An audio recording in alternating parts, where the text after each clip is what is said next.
House Live with us, Counselor President Alina Habba. Thanks for coming back, and good morning to you there. I want to ask you to give us a surprise, but I don't think I'm going to get very far on that. You heard Ilhan Omar a moment ago. What about the heckling? How will that be managed by the president? What else is new? The president expects it. Look, these are the same people. We had Nancy Pelosi tearing up papers in a completely inappropriate manner, making a mockery of the room. We've seen time and time again that they use this as a platform to look like disruptors themselves, but all they're doing is disrupting America.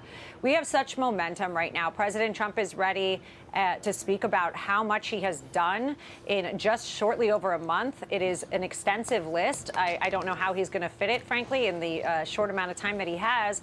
But we literally had to condense it because there is so much good that has been done. So to the hecklers and to the people that refuse to stand up and clap for America, not just Donald Trump, shame on you. We know you're coming, but America's polls and what they're saying about President Trump right now and his crazy numbers and on how much approval he has, I mean, it's an all-time high, so it speaks for itself.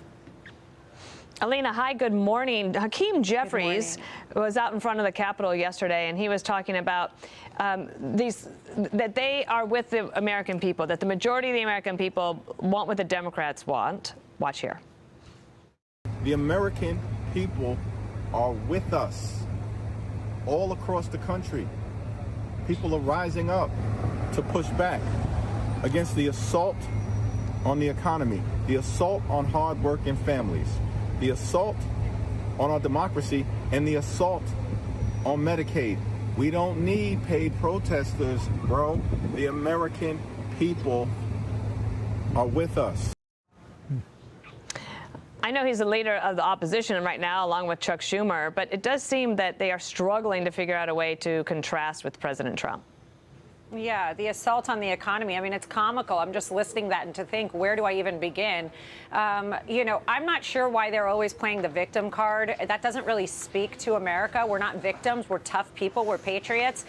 What President Trump has done is cut waste, get rid of fraud, and the only people that are screaming and are upset are the ones that their pockets just frankly aren't being lubricated through federal government, NGOs, et cetera, et cetera. So if they want to come tonight, we've heard that they're going to bring people that have lost their jobs. Yeah, you get fired. You get fired when you don't show up to work. You get fired when you are taking taxpayer dollars and you're not working for the federal government and you are double dipping. That is this administration. And by the way, the hardworking Americans that he's speaking about, they work their butts off to make up for the amount of fraud and waste that we've had in this country. And we're trying to get that money back to them. So they can cry wolf all day long. I really don't feel sorry for them. They should get back to work for the American people like President Trump and this administration. I'm going to squeeze this in. Trump triumphs. Doge savings, $105 billion.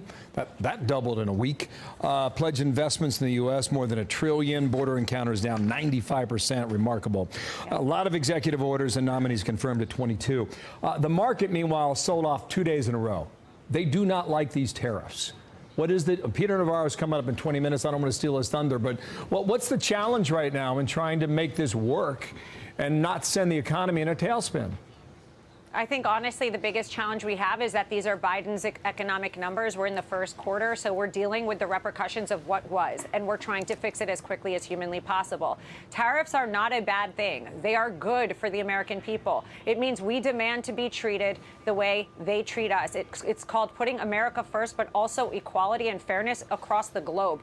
We want to continue to do business, but in a fair manner. That's not the issue. We have a different issue. Biden's administration was killing chickens and thought that that was going to help the avian flu. So now we have an egg problem. We're still correcting problems economically, and we need to bounce back. But it's going to take time. We're working really hard at it. Okay. We'll see what we get tonight. Alina Habba, thank you. Yeah, thanks for your time. Thank you. See you tonight.